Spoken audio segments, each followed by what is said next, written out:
Salut, Kakina Inawen. Aquí sun gide ko ni Danjikas, mechanic ni Dodam, Chico Kumanishna Bekwe, Mami Wendao, Outaouais Andayan.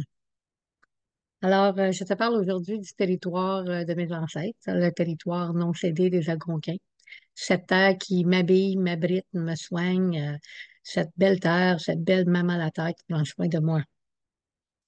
Si je suis ici aujourd'hui, ben, c'est parce que je vais te parler de mon dernier livre, mon cheminement spirituel, autobiographie. Mon nom, c'est Francine Pailly. Je suis autrice, naturopathe et je suis une grand-mère Anishinaabe. Je suis une maman, une grand-maman et une arrière-grand-mère. Dans le passé, j'ai écrit plusieurs articles dans certains magazines sur l'éducation Première Nation, sur les traditions.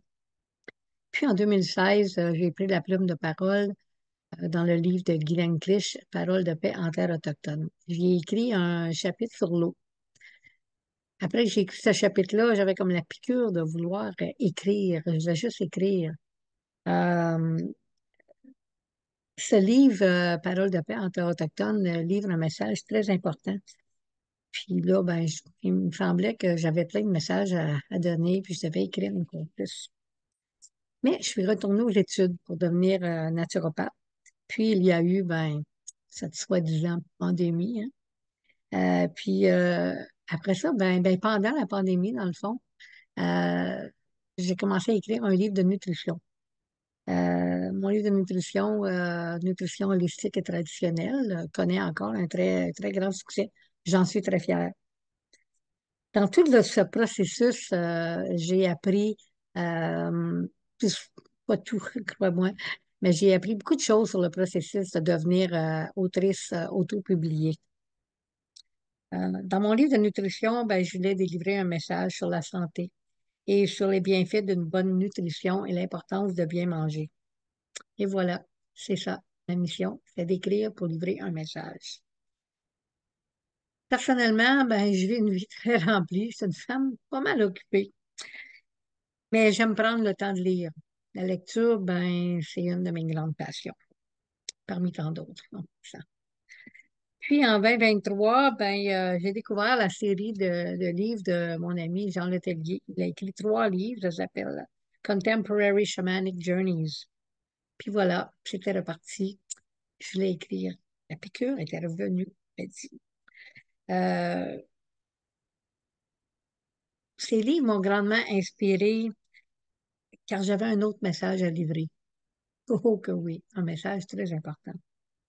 Je me suis mise à écrire jour et nuit. Je ne pouvais pas m'arrêter. Je me levais la nuit pour écrire, j'écrivais.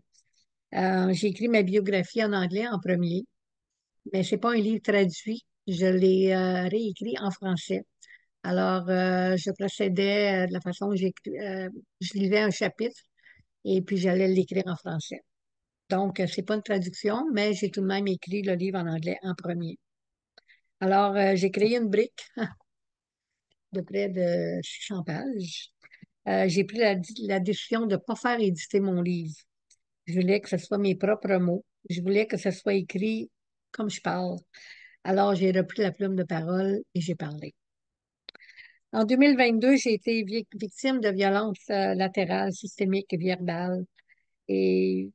verbales, et je me suis pas défendue. Vous allez comprendre pourquoi lorsque vous allez lire mon livre. Dans ce livre, je dis les vraies affaires, sans filtre. Je dis les choses comme elles sont. Je me considère étant une personne authentique. Donc, je dis toujours les vraies affaires. Les gens qui me connaissent le savent. La raison principale de ce livre, de mon nouveau livre, Mon cheminement spirituel, c'est qu'il y avait des choses à clarifier, des points à mettre sur les i, comme on dit. Dans ce livre, je ne parle pas trop de ma vie personnelle, c'est ma vie spirituelle qui est en priorité. C'est quand même mes 70 ans de ma vie. Je parle de mes rencontres, mes expériences, mes enseignements et mes aventures. Si on a fait des choses ensemble, les chansons, c'est dans mon livre. Je voudrais te parler d'un mot qui est très mal utilisé aujourd'hui, le mot réconciliation. La réconciliation, ça commence par l'éducation. La première étape est de bien nous comprendre, de bien comprendre la culture Première Nation. Alors, si tu veux en savoir plus, je t'invite, je t'encourage à lire mon livre. Ah, j'ai envie de peut-être te lire un petit passage ou deux. Je pense que, ouais, ça serait pas mal. Alors, dans mon chapitre hmm, Mémoire ancestrale, cette semaine, novembre 2023, j'étais au Rassemblement national de l'éducation autochtone et la conférencière principale était Laurie Campbell. Elle a été de loin la meilleure conférencière que j'ai entendue depuis des années. Je pense que toutes les Premières Nations, Inuits et Métis qui étaient là ont versé des larmes. Tout dans son discours était touchant. Mais ce qui m'a le plus touché, c'est lorsqu'elle a reconnu son septième grand-père, qui était l'un des signataires du traité 6. C'est à ce moment-là que je suis devenue très émotive.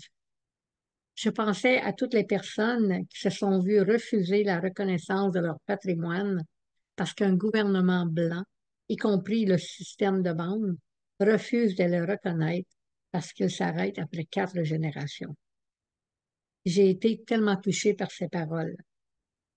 La présentation de Mme Campbell s'appelait Sept générations de réflexion. Wow, ça dit tout. Mais qu'est-ce que la mémoire ancestrale? De génération en génération, nous avons gardé notre mémoire vivante à travers les traditions orales et leur histoire. Elle est imprimée dans notre ADN. Nous avons également un lien fort avec la Terre. La Terre se souvient de nous car elle porte les souvenirs de nos ancêtres ancrés dans l'essence même de l'eau, des plantes et des arbres. Ce sont les mémoires ancestrales de notre lignée qui nous est associée. Par exemple, chaque fois que je visite les chutes de Plaisance, j'éprouve un sentiment d'appartenance et de connexion. Même après avoir vécu de nombreuses années en Alberta et dans le nord de l'Ontario, revenir dans cet endroit m'apporte toujours un lien fort avec mes ancêtres. Plaisance est dans la petite nation, mon territoire, l'endroit où ma famille était et est encore aujourd'hui.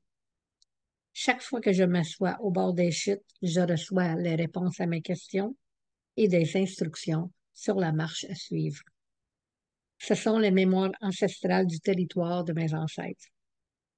Des deux côtés de ma famille, il y a eu des mariages et des naissances à Chénéville, Saint-Six, Montebello, Plaisance et Papineauville. La terre porte les empreintes génétiques de mes ancêtres. Ah, j'ai envie de vous lire un autre, juste un petit paragraphe cette fois ici, dans un autre chapitre qui est le chapitre qui s'appelle Le tambour. Euh, ouais. Le pouvoir des cercles de tambour. Un cercle de tambour est un espace où chacune est respectée et a la possibilité d'apprendre et de partager les enseignements des chants. C'est un endroit pour trouver ta voix et recevoir la puissance de guérison les unes des autres. Les tambours dans ce cercle se connectent au battement de cœur de chacune. Le tambour représente le cercle et véhicule de nombreux enseignements. Ah, je vais te laisser découvrir le reste. Tiens. Maintenant, ben, comment tu peux te procurer mon livre? Ben, si tu vis en Outaouais, tu peux toujours venir le chercher à ma clinique. Tu n'as qu'à me contacter avant. Je vais laisser mes coordonnées dans le premier commentaire après cette vidéo. Sinon, ben, voici les endroits où je vais faire un lancement. Euh, je compte faire au moins 13 lancements à travers la province de Québec et l'Ontario. Mon prochain lancement est le 6 juillet au Centre d'activité nature Canada Acquis à Val-des-Lacs. Nous allons débuter avec une cérémonie à 13 heures. Cet événement va être un événement en français, bien sûr. Puis le 13 juillet, je serai au Parc La Fontaine à Montréal. Le 17 juillet, je serai en Ontario, à Rockland, juste à l'est d'Ottawa, à la maison Tucker. Là, la cérémonie va débuter à 19 heures. Cet événement, ben, va être bilingue selon la participation. Si, il y a des gens qui parlent les deux langues, je vais parler les deux langues. Si c'est juste des francophones, Vous parlez français, c'est des anglophones qui parlent anglais. Rockland, c'est un endroit très francophone, donc je ne sais pas trop à quoi m'attendre. Le 19 et le 20 juillet, je vais être à Sherbrooke. Je vais être au marché de la gare. Et puis, on va préparer une cérémonie de la Lune. Il y a des informations qui vont sortir sous peu sur cet événement. Au mois d'août, ben, c'est la marche de l'eau et le récital des femmes Anishinaabe. Donc, il n'y aura pas de lancement pendant le mois d'août. À la mi-septembre, ben, je m'en vais en Alberta. Le 21-22 septembre, je serai au Festival de la paix à Victoriaville, je devrais dire, avec mes livres. Alors, si je ne t'ai pas vu avant ou si ça te tente de venir me voir, ben, c'est là que je vais être. Puis, on verra ce que l'automne nous réservera. Alors, combien est-ce qu'il coûte mon livre? Lorsque je passe, quand on ne passe pas par une maison d'édition, ben, on doit assumer tous les coûts. Le livre me coûte un peu plus de 39 dollars. Ça inclut les frais de la mise en page, de l'impression. Mais ça n'inclut pas mes frais de déplacement puis toutes les autres petites dépenses alentour de ça. Donc, j'ai décidé de le vendre au prix coûtant 39,99. Puis, ben, il y a une taxe qu'on doit charger sur les livres, donc pour un total de 42 dollars. Donc, mon livre se vend à 42 dollars, incluant les taxes. Dans mon livre, ben, comme je t'ai dit tantôt, c'est une belle brique. Il y a 28 chapitres, 586 pages dans la version francophone, 11 annexes, 128 bibliographies. Mais le but de ce livre-là, c'était pas de faire de l'argent, mais c'était surtout de passer un message, de transmettre mes enseignements et de vous faire vivre les aventures que j'ai vécues depuis le début de ma vie, on va dire. Si tu veux acheter un livre en ligne, ben, tu peux me faire signe. Tu m'envoies un courriel avec tes coordonnées. Tu dois m'indiquer si tu veux un livre en français ou en anglais. Puis, si tu peux que je le dédicace. Si c'est pour un cadeau, ben, tu dois me le dire. Les frais de poste sont de 20 dollars partout au Canada. Donc, ça vous donne un total de 62 dollars. Euh, Si jamais tu veux organiser un lancement dans ton coin, ben fais-moi signe. Si c'est pas trop loin, ben je fais le déplacement. Ça va me faire plaisir de venir rencontrer ton monde. Si tu as d'autres questions, ben n'hésite pas. Tu peux toujours m'envoyer un message privé aussi ou m'envoyer un courriel. Alors, je te remercie de m'avoir écouté jusqu'ici et je te souhaite une bonne fin de soirée. Puis Jacqueline Kakina.